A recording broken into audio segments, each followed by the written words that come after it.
napapanahong issue sa larangan ng politika, showbiz, tatalakayin, himayin, re-reaksyonan ng Jay Guevara TV. Jay Guevara TV nga po pala, isang reactor ng mga viral issue na nagaganap dito sa Pilipinas. Type na type ito si Madam eh. Kaso hindi na ata ito single eh. Hindi umano hahayaan ni dating Pangulong Rodrigo Duterte ang mga maling gawi ng kasalukuyang administrasyon kahit pa ibuwis nito ang sariling buhay. Kasunod ito ng panibagong pagpigil sa nakatakdasa ng maisog rally sa Tacloban City itong weekend. Narito ang balita ni Ina Mortel. Ito na ang ikatlong pagkakataon na nakansila ang maisog peaceful rally. Unang pinigilan ang pagsasagawa ng nasabing rally sa Malolos City, gayon din sa Bustos, Bulacan. At nito ngang weekend, kinansela rin ang maisog rally sa Tacloban City, Leyte. Baluarte ni House Speaker Martin Romualdez ang naturang syudad. Bukod sa masungit na panahon dulot ng bagyong Aghon, ay nagmistula ring parking lot ng mga truck ang Remedios Trinidad Romualdez Plaza na pagdarausan sana ng rally. Kaya't paano pa itutuloy ang rally ngayon? Si dating Pangulong Rodrigo Duterte humingi ng pasensya sa lahat ng mga naabalat na dismaya sa pangyayari. Hindi kasi maikakaila na napakarami ng gustong makiisa sa nasabing peaceful rally. Sa kabila ng pagsupil na ito sa malayang pamamahayag, ay iginiit ng dating Pangulo na hindi siya titigil sa ginagawang pagpuna sa mga maling gawi ng administrasyon. Dagdag pa ni Duterte, hindi niya hahayaang lumala ang sitwasyon sa ekonomiya at masira ang kapayapaan sa bansa at masangkot sa digmaan para sa interes ng mga banyaga. Nilinaw rin niya na hindi pansariling interes ang punto ng ginagawa niyang hakbang dahil kundi para sa kapakanan ng bawat mamamayang Pilipino. Ito doon sa sinabi ni Tatay Digong, sang-ayon ako doon na hindi pang sariling interes. Kasi isipin nyo mabuti. Paulit-ulit na namin in-explain kung talagang gahaman sa kapangyarihan ng mga Duterte, di sana in-extend nyo na yung termino niya, mga bopols. Diba? Kung talagang, kung talagang gahaman to sa kapangyarihan, nung panahon niya, in-extend niya na yan. O bakit hindi niya ginawa yun? Kasi nga, itong ginagawa niya ngayon, para to sa atin, sa lahat. May kesyo anti-Duterte ka man. Kaya nga masakit eh. Alam niyo yung ginagawa ni Tatay Digong, pangkalahatan, hindi lang para sa mga Duterte supporters. Pangkalahatan yan, mapa Marcos supporters. Yan ang hindi nagigets ng iba dyan. No, hindi nila alam. Kung tayo na, buruin mo yung kanina nga lang mga vlogger na pinanood natin, mga tanso yun, proud na proud sila na isasabak sila sa gera. Ayan na yung tanong, kaya nila. Ultimo nga yung pinanood ko kanina sa inyo, si Untog, nagamon ng suntukan sa Tape Incorporated na cameraman, ako yung inilaban. Tapos ngayon, gusto nyo pa ng gera.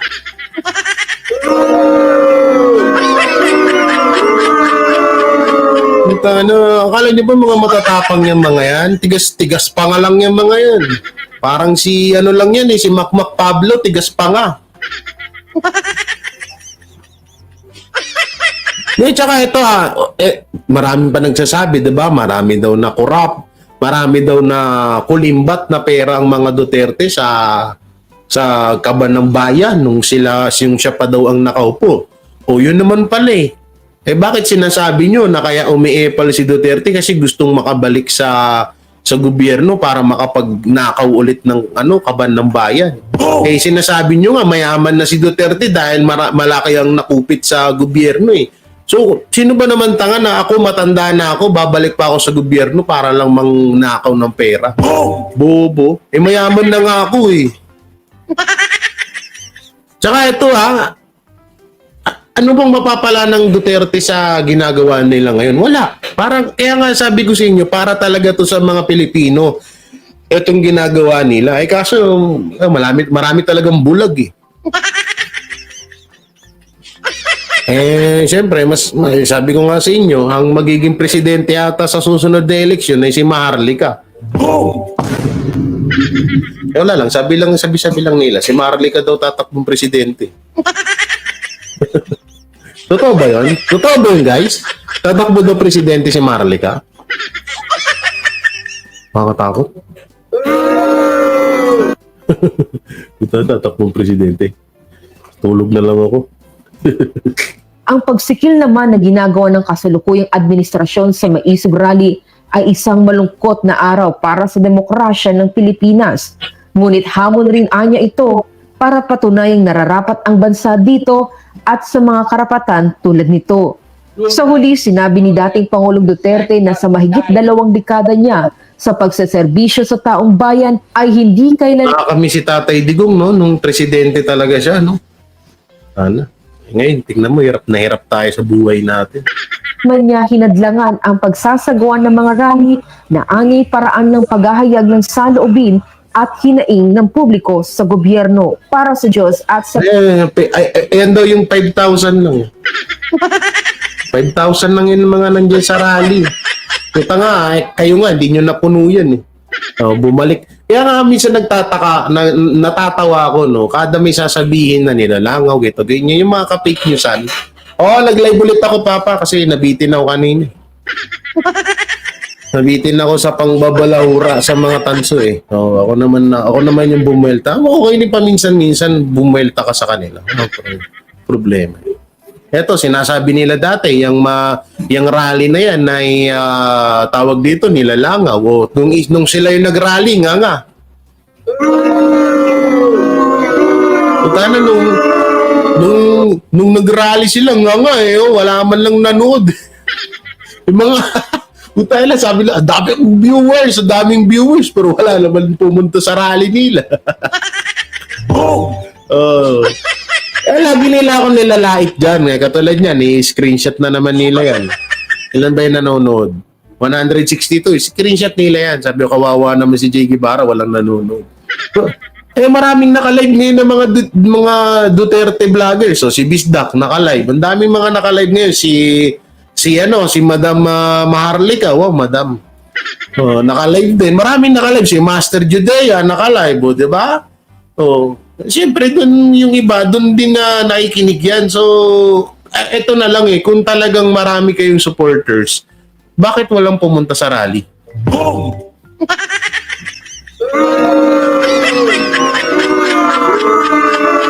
Secret. Then, nag-brownout. 100% Duterte kami dito sa Hong Kong. 162 na. Ganyan talaga. Tapos na si Bisdak, kakagaling lang doon. Maya, nandito na yung mga viewers. Wala na silang machichismisan. Okay, ano pa bang natin? Ito, yung isang balita dito about sa Paratang, Maling Bulong. Ito yung Maling Bulong. Tuwang-tuwa ako dito sa Maling Bulong dito sa Maling Bulong ni sino kaya bubulong dito kay kay Marcos, no? Hindi kaya talagang may may sayad na to.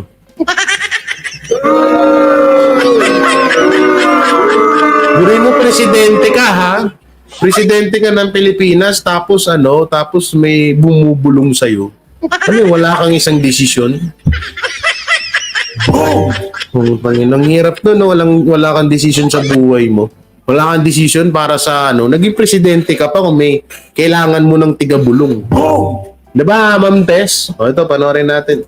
Housing Chief Marcelino Escalada ang pasaring ni Pangulong Bongbong Marcos na wala raw nagawa ang pinalitan niyang administrasyon para sa mga biktima ng Super Bagyong Yolanda noong 2013. Sabi kasi ni Marcos, hindi talaga pa tayo nakapag-fully recover, hindi ba natin masasabi nakapag-fully recover pa na tayo sa Yolanda. So that's still that we all those rehabilitation, we only really started to Kaya hindi pala, naman dati kaya pala sabi ko, ba't ang bilis ng pagsasalita ni BBM? Yung pala nakapas, naka-forward. Kaya pala, kaya pala ganun Housing Chief Marcelino Escalada ang pasaring ni Pangulong Bongbong Marcos na wala raw nagawa ang pinalitan niyang administrasyon para sa mga biktima ng Super Bagyong Yolanda noong 2013. Sabi kasi ni Marcos, hindi talaga pa tayo nakapag-fully recover, hindi ba natin masasabi nakapag-fully recover pa na tayo sa Yolanda. Dito sa una niya sinabi, okay na sana, kaso sinundutan nito So that's still that all those rehabilitation, we only really started 2 years ago. Because nothing was 2 years ago, di ba? You know, we started 2 years ago. Kala mo talaga may nagawa na eh. yung nilalait mo nga eh, may nagawa yun. Ang daming pabahay project dyan sa Yolanda. Libre pa. Ikaw, may nagawa ka na ba? Wala. Nga. was done. And in the previous administration, nothing was done in the administration before that. Sa eksklusibong panayam ng SMNA News, sinabi ni Escalada na dating General Manager ng National Housing Authority sa Administrasyong Duterte na maling bulong ang nasagap ng Pangulo. Maling Tunayan, bulong. ito ang bilang ng Duterte. Maling bulong. Maligno. Tayo lang maling bulong. Minamaligno si BBM. Tangina, maling bulong. baka mamaya hindi talaga, wala talagang bumubulong sa kanya. Baka nag-automatic na yung utak niya. Over na kasi.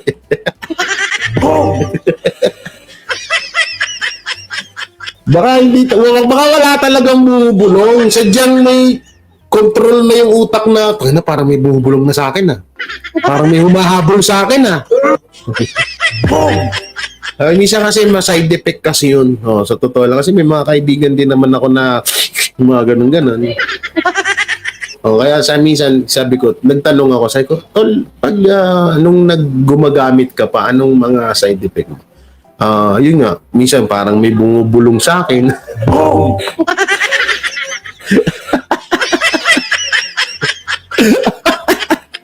Sabi talaga parang minsan may bumubulong sa akin, minsan magugulat ako, parang may katabi ako, parang minsan parang akala mo may papatay sa akin.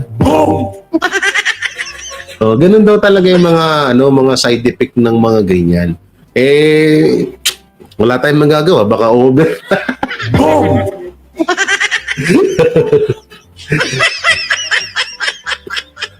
Ay, lako po. May mga baka over na, hindi natin alam. Medyo lumalabas na sa tenga yung mga amats. Kaya ganun talaga, no? Sabi pa nga ng tropa ko, hindi.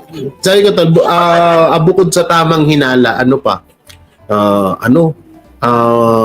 basta ko ano-ano pumapasok sa utak ko, sabi niya sa akin.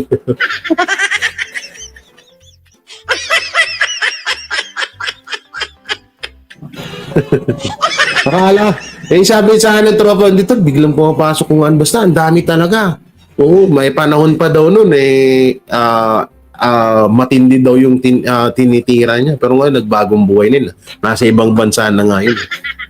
Nasa ibang bansa na siya, nasa Canada na siya, bali, waiter na siya ngayon. Nagbagong buhay na siya. Matagal na ba, siguro, niya yun, kabinatan. Hindi ko siya kababata kasi mas dihamak na guro mga 5 years to 7 years tanda niya sa akin.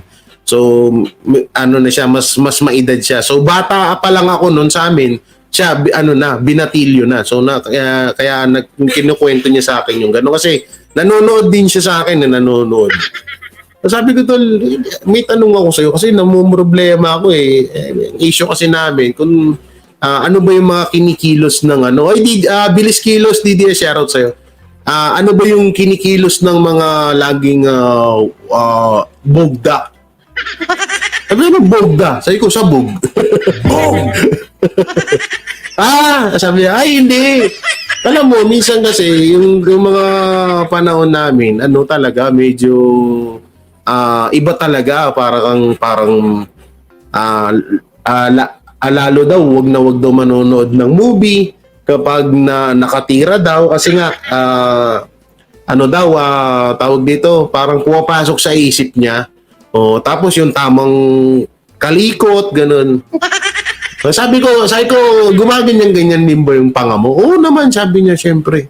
Kasi kaya naman daw naggaganyan-ganyan daw yung panga niya. Parang, yun nga kapag pag hindi ka mapakali. Yung imbis na, kasi siya naman kasi, dati siyang foreman, construction worker siya. So, talagang gumagamit siya para bumilis yung trabaho niya. At minsan overtime, minsan madaling araw hanggang umaga. Hindi siya napapagod. So, mga side effect daw nung mga gumaganyan-ganyan yung unang-una daw, over daw sa paggamit at hindi walang ginagawang libangan. Ayun ang sabi niya sa akin kasi sabi niya kapag ang mga addict kasi tol, pag walang ginagawang libangan yan, halimbawa titira lang talaga, gawa ng gusto niya lang, addict nga eh. So, ang gagawin niya kapag kadalasan hihiga lang o kaya manunood, tamang nood lang siya o tamang inom, yung kadalasan nagiging side effect yung mga gumagalaw-galaw doon yung pangang. Ganyan. Ganon. Yung hindi daw mapakali yung panga. Pero yung mga nagtitake daw ng pulburon tapos busy, yung parang dahil sa trabaho, wala naman daw. Bibihira daw magkaroon ng side effect na parang nangangapal o parang nanggigigil, ganun. Kasi parang ninangat-ngat daw nila yung dito nila, yung ngipin. Parang nanggigigil daw sila lagi. Parang hyper kasi ganun eh. Ganun yung kwento sa akin ng tropa ko. Kaya sabi ko, okay, sige. Sabi ko, medyo tugma kasi nga, sabi ko, bangag nga talaga siya. Okay, tuloy natin. The housing. Upon the leadership of former President Mayor Rudy Duterte.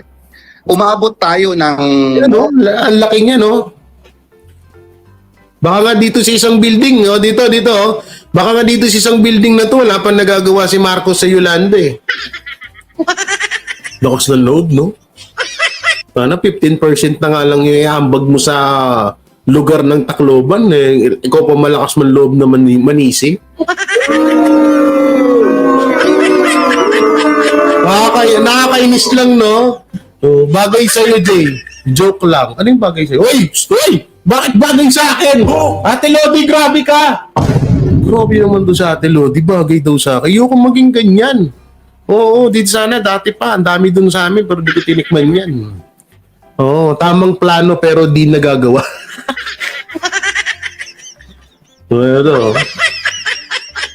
Sabi dito, nakakahiya ang Pilipinas sa buong mundo.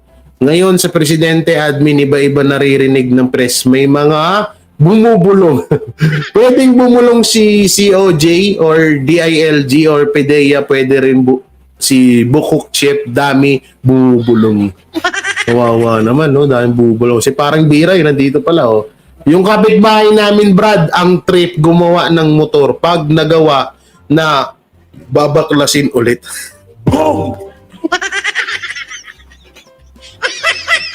Kaya pala. Totoo yan kasi yung wala sa isip ko yung tropa ko na yun na kinukwento ko kanina. Ang trip lagi nun, kapag wala siyang pasok, halimbawa, umuwi na siya tapos hindi pa tapos yung tama niya. Ang ginagawa niya, yung motor niya na pagkaayos-ayos, winawasak niya. Ginabaklas-baklas tapos ikakabit niya ulit. Ang lakas ng trip nitong mga to, no? Oo. Sabi ko, okay naman ang motor mo. Minsan dadaan ako, pre, anong sira, pre? Wala sa minsan maisagot sa akin. Sabi ko, puta na, tatampo ata yung tropa ko sa akin. Nilapitan ko, ano problema ng motor mo? Ayos-ayos ng motor. Bakit nasira? Hindi, pre, tamang kalikot lang ako ngayon. Sabi ko, kaya naman pala, tamang kalikot ka lang pala eh. Kaya naman pala, sabi ko, sige na, ibalik mo na yan, pasok ka pa bukas, wala kang magagamit, sige ka. Kaya pala, totoo nga yung sinabi ni Biray. Madaming amuyong sa gobyerno na ito, madaming gustong maging boss. Kasi mahina ang presidente. Grabe yun. Mahina ang presidente. Dapat nang palitan yan. Dapat nang kalusin ng saluk. Itong si BBM na. Okay, tuloy natin. Or less, 160,000 ang ating naipatayo. Yun, eto po ang target ng Yolanda, no? Okay. Ang target ng Yolanda housing is 200,000, 205. Oo, ang target. Tapos ang presyo kada bahay at lupa is to 290,000. No? So ayan yung presyo ng bahay at lupa. So buong budget ng programa is umabot ng 60 billion. O ngayon, 205,000 na bahay ang target na ipatayo sa kabuuan ng Yolanda Rehabilitation Program batay sa datos pa noon ng Pinoy administration. Bawat isang bahay kasama ang lupa ayon kay Escalada ay nagkakahalaga ng 290,000 pesos. ito po yung pinag-uusapan ho dito, panahon po ni Pinoy, hindi po panahon ni Duterte ha. Baka may pagka-tanga-tanga na naman yung mga dilawan at pulangaw diyan. Oo, panahon to ni Binoy. So ibig sabihin, may bayad. May bayad ang bahay sa panahon ni Binoy. Nung panahon ng trahedya ng Yolanda. No? So 200, ay, ang mahal niya, no? So tusin, ang lit-lit lang nun.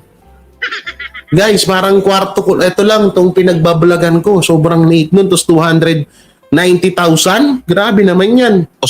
Pumalo naman sa 60 billion pesos ang pangkabuang pondong inilaan dito ng gobyerno. Nakadesenyo ang Yolanda Housing Ibig sabihin, kung sa 209 na tapos 60 billion, ibinalik lang din ng taong bayan yun. Oh, so saan napunta na yung 60 billion na yun? Grabe. Ayan o. program bilang deliverable o may bayad batay sa naunang May bayad ha, narinig nyo, may bayad. Okay. na Aquino government. Pero sa Duterte administration, Sa Duterte. ginawang libre ang pabahay dahil walang-wala ang mga biktima ng bagyong Yolanda. Ayan o, bato yan o guys, so bato, libre. Libre! Mga hindi nyo naririnig ha, libre yan. So walang babayaran at walang binabayaran yung mga tao na awardees natin in the Yolanda Housing Project. And we started to distribute the titles already to them during our time. Bakit nga ba nasabi ni Pangulong Marcos na wala nagawa ang Duterte government para sa mga biktima ng Yolanda? Gayong puring-puri ito kay Pangulong Duterte noong 2017 sa mga Ano, kitang-kita naman o. programa ng pamahalaan para sa mga binagyo. There was a misinformation on the part of the responsible persons Matay ba giving yung buong pulong information to nito? our President Bongbong Marcos. Ani Escalada, nasa 30,000 hanggang 40,000 na pabahay na lamang ang kailangan gawin ng Marcos administration para makumpleto ang Yolanda Housing Program at may 4 na taon pa ang kanyang administrasyon para gawin ito. 30,000 na lang of the 205,000 target. Kita mo? Yun probably 30,000 na lang na kabayan ang gagawin mo, nagreklamo ka pa? Oh! Anak ng teting yan, oh. Walang yan, 30. No, 30,000 na pabahay project na lang ang gagawin mo. Nagreklamo ka pa.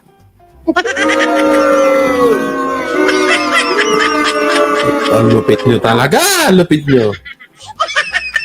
Tigil-tigilan mo yung sabi ko, gin lang eh, huwag ka na humit-hit eh. Boom! Ka nakinig eh. Gusto kasi ni Bangag at Tambaluslos magmukhang masama si Tatay Digong at mga Duterte sa mga Pilipino. Yan ang di nila kayang tanggapin kasi madaming resibo ang nagawa ng Duterte sa Pilipinas. Totoo yan. Ang hirap kasi sa Marcos, kuda ng kuda. Ang hirap kasi sa mga administrasyon.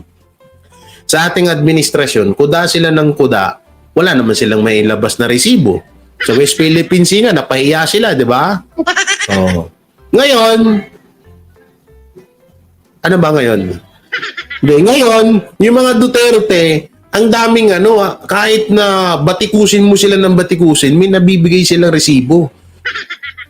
'Di ba? At taong bayan mismo nagsasabi na, paano walang nagawa ang Duterte? Eh, ang daming namin pinabayan dito, bato pa. Meron may pabahay project ni Noynoy, yung may, yung kahoy, tas 290,000 na yon.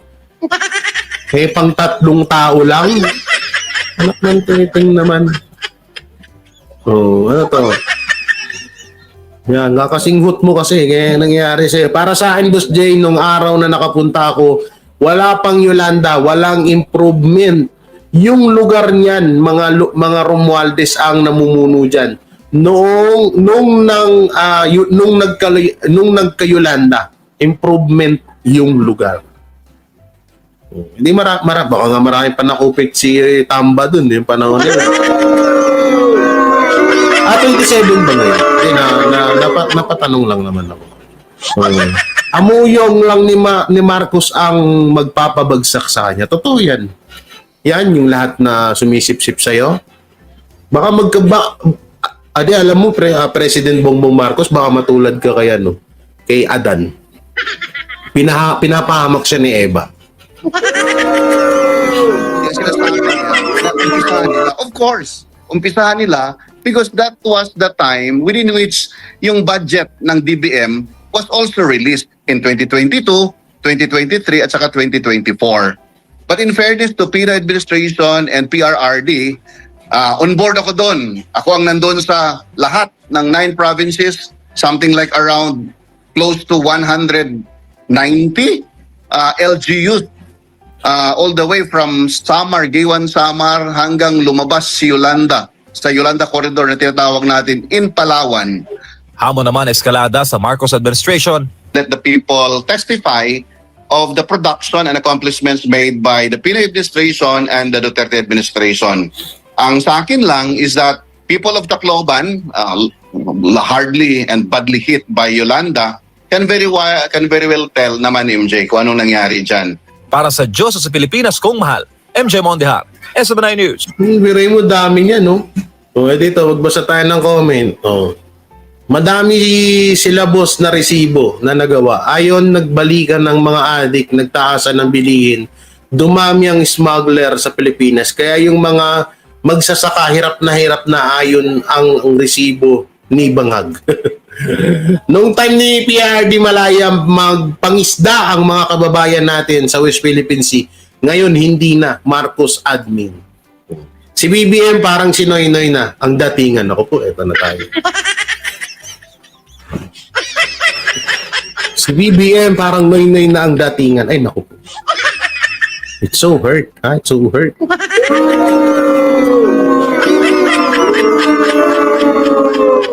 Baka nga magulat tayo. Presidente talaga natin, mga dilawan eh.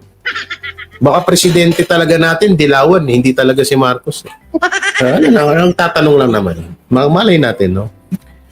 Sir J, mga bangag nang nasa admin. Especially to BBM professional liar, iba nagawa. Bangag sa utak gawin lahat para feeling high. Grabe yan. May pinuntahan ako dyan. 4 hours ang lakaran bago dumating sa bahay ng kilala ko. Okay naman yung bahay, Jolina. Manok na hindi makaitlog, putak ng putak. Idol, mga plastic, di nila matanggap ang mga tamang ginawa ng Duterte. Hindi ganoon talaga kapag, kaya nga, sabi nga nila, ang isang puno, pag hitik sa bunga, pilit binabato. Boom! Ano to? Di kami naniniwala na di niya alam ang kanyang sinasabi. Ginigipit niya talaga si Tatay Digong. Wag niya lang hintayin na tatayo si BP Sara. Hindi, baka nga kaya niya ginagawa yan para magsalita na si BP Sara eh. Tutusin kapag si BP Sara na kumilos dito, iyak tong mga to, promise. Gustong-gusto naman ni Ma'am si Tars yun. Ma'am si Tars, ano mo na, huwag mo nang dumikit-dikit dyan kay BP Sara, ha? Masyado ka nang obvious. May video pa na kumakalat na gandang-ganda ka sa kanya. Ang sama ng tingin mo, ang lagkit ng tingin mo, ha? Kala mo, hindi ako nanonood ng Facebook. Facebook no? Boss J Idol, siguro ng advisor ni Bangag yung 8 distrito. 8 diretso. Di malabong mangyari sa kanila ngayong 2020. Rayda. Pero no, may shoutout po. Buti na lang ng president si PRD kahit papano sa lutong ng NTF LCAC pinagawa ang mga daanan. Si Alfredo yon mayor ng Tacloban noon, parang basang susi ngayon ang tapang na nung ano to? Courtesy ng tax collection na magmukha ng permit ang sa maisog. Patapang na ba ngayon? Ay, pero lumakas ang mga luho. Feeling jellybush si Sir J. Jellybush. Okay, ano ba? Ano ba yung susunod natin? Ito, meron pa dito isa eh. Meron pa dito isa. Ito. I think that's very obvious, Admar at saka Jade, no? Obvious talaga na medyo mali siya, off siya. Kasi documents, videos, COA reports, BBM releases, Oo even nga pala, no? Yung pinagtataka ko, may COA record siyang Yolanda na yan. Huwag niyo sabihin na hindi nagbabasa yung presidente niyo. Boom! Tanong lang naman. Ayan, no? 85%, 174K housing units ang napagawa ni Tatay Digong sa Yolanda. So sa 85%, 15% na lang ang kay The Junior. So ano pa nirereklamo niya? Baka sabihin niya, hindi kasi wala na akong may pagawa sa Yolanda kasi kasi inubos na ni Digong. Inubos na ni Digong yung pera. Pag upo ko, wala nang pera sa kaban ng bayan. Kaya nyo idadahilan niya. the mayors. Ay may pahayag ang ating Pangulong Bongbong Marcos. Nag-itakloban. Samar, because the landfall of Yolanda was in Giwan Samar and it went out in Palawan. So ang nangyari, so they came up with CRRP. Actually, maraming cluster doon, Admar at saka Jay. May peace and order cluster, may resettlement cluster, merong employment and livelihood cluster. So, isa sa mga clusters, we were handling it, which was the resettlement cluster. Huwag na pala ito panoorin natin. Ito na lang. Ito.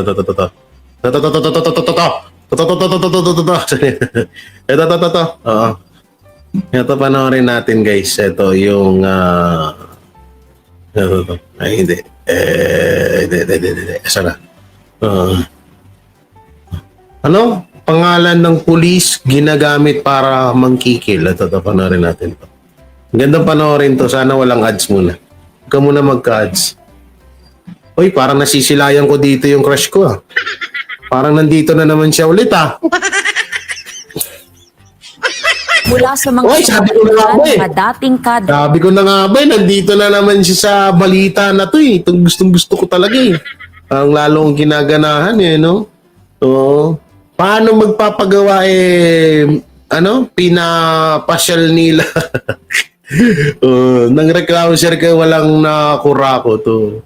O yan dito na naman siya. Hanggang sa mga dating Similay, sumuporta gumaganda kay mga Pangulong reporters Ferdinand niya. Marcos Jr. noong panahon ng kampanya at iba pang sectoral group, ipinanawagan nila ang pagbaba sa pwesto ni Marcos Jr.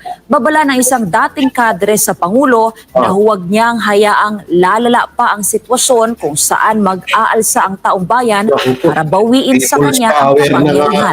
Si Jason Rubrico sa report. Naman ang pangalan mo, ma'am. Wala na akong pakialam sa balita. Pangalan mo na lang gusto ko. Ganda naman eh. Marcos alis dyan! Marcos alis dyan! Marcos alis dyan! Si Tatay, baka malaglag yung postiso mo ha. Baka ma-viral pa tayo ha. Pinapaalalahanan lang naman kita ha. Marcos alis dyan! Alit! Hoy, alis! Hindi alit! Pag mga kukutsya ka na naman ng mga tansu vlogger niyan, Tatay.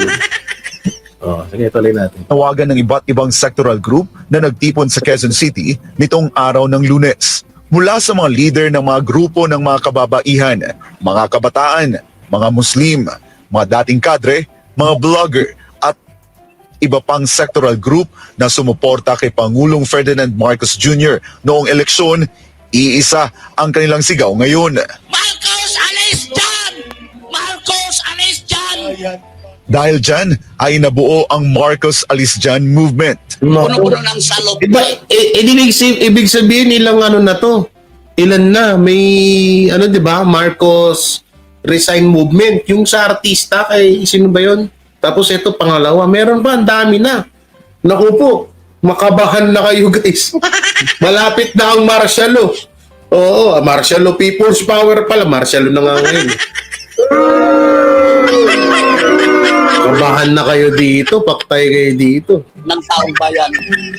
Hindi na pwede na magpapatuloy itong panggigipit, itong pag-aapi, ang pagsusupil sa Sino yung demokrasya. dumaan? Si PL ba yun? Si PL si PL ba to? Tuloy. Si PL nga Oh, PL! Puta na, ini-interview si, daan ka ng daan. Ay, si si Bisdak, nandito ito si Bisdak, long hair pala si Bisdak, PL, may kausap pa na chicks to, huling-huli ka. Oy, PL, huling-huli ka, may kausap ka pang chicks, Ang ina ka, yari ka sa asawa mo, huling-huli ka, Nananakbo ka pa, Itong Nananakbo ka pa, PL, panggigipit, Ba't ka naka-pink na sublero?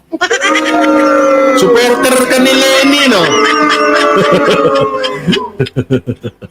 itong pag-aapi, ang pagsusupil sa demokrasya Aba. ng tinatawag natin ngayong creeping dictatorship ni Bongbong Marcos Jr. Dagdag Ito, pa ni Ben Ra- sino yung nakasumblero? Parang kilala ko to. Ito yung ito yung vlogger na parang rin to parang malamaharlika din to itong vlogger na itong nakasumblero. Ano to tawag dito, dating Marcos na nag-Duterte. Parang kilala ko siya, itong nakatalikod na to. Parang dati may kinwento kasi sa akin dati. Sabi niya, huwag kang titiwala dyan. Dating bangagers yan. Ewan ko, ba't nga lumipat dito yan? Pero yan na natin. Dictatorship ni Bongbong Marcos Jr. Ay! Sir Diego, hindi coincidence. Ay, si Badong ba yun? Si Badong pala yun, Sir Diego. Ayan daw yung Ayan daw yung tawag dito, yan daw yung boy version ni Maharlika. Pag natapos daw ang biglang lumilipad. Ay. Sorry. Si Badong pala yun. Badong pala yun. Okay, ngayon gets ko na. Dagdag pa ni Ben Ranque, isa sa mga organizer ng Marcos Nagsalita ka kanina. kasalukuyang nakararanas ng leadership crisis ang bansa. Sa Malacanang, ang namumuno ay wala na sa kanyang pag-iisip. Walang kwentang tao. Walang kwentang leader. Isi, Ngayon hindi. nagsasalita ng oo, bukas nagsasalita ng hindi. Ako po. Mabahanap ang bayan natin, ang bansang Pilipinas.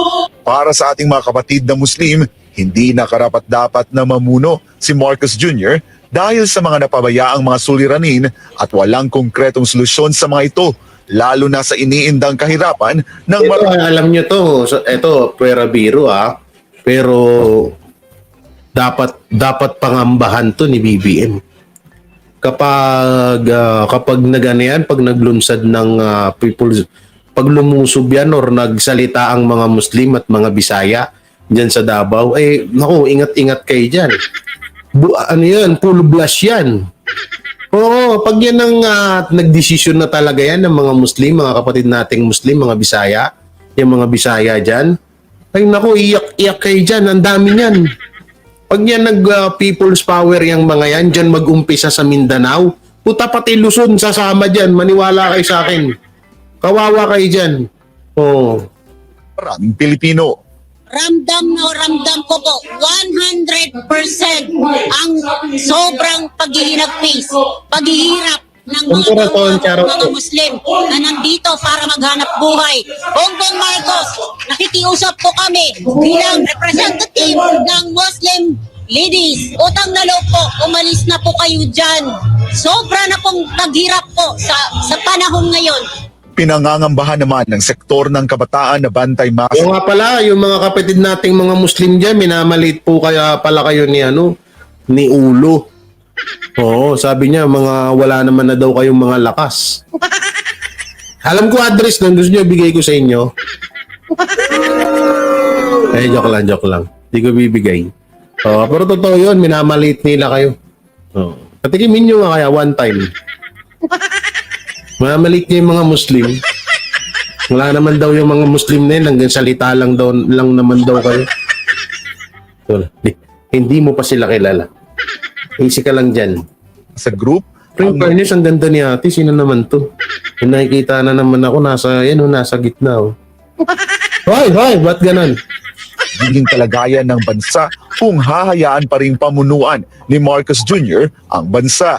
Kung hindi pa po siya bababa sa kanyang pesto, nakikita ko po sa mga darating na panahon para mas lalala ang kalagayan ng Pilipinas, lalala ang mga kalagayan ng mga kabataan na nagangad ng kapayapaan, pero sa kanya, ang iniisip niya lang yung kanyang pansariling kapakanan lamang po. Si PL, ang hilig talaga sumingit ni PL sa mga Pero sa kanya, ang sa iniisip mga niya lang usapin. yung Tuwang-tuwa, si PL, Alam niya.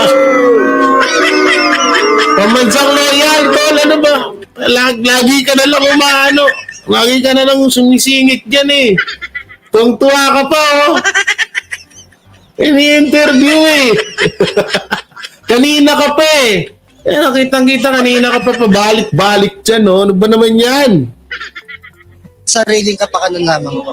Naglabas din ng saloobin ang Moro National Liberation Front o MNLF laban sa Pangulo matapos na hatulang guilty ang kanilang leader na si Nur Miswari na isa raong uri ng panggigipit mula sa kasalukuyang administrasyon. Wala nga umanong utang na loob si Marcos Jr. matapos na tumulong ang MNLF sa kanyang pagkapanalo Wala na, nakumana yung boto niya, He is innocent. Bigla na lang lumitaw despite sa pagtulong ng aming mahal na chairman itong kay BBM nito sa kanyang candidacy during the campaign. Very clear na ang administrasyong ito ay traidor. Para naman sa dating kadre na si Peter Mutuk, isa sa mga napabayaan ng Marcos administration ay ang seguridad ng bansa dahil sa pagbalik na muli ng iligal na droga at krimen. Nawala na nga raw ito noong Duterte administration. Anong hindi inilagaan? Alagang-alaga nga, Pero inyo, first time in history of the Philippines nang ang pulburon ay kusa ng dinadala sa checkpoint. Boom!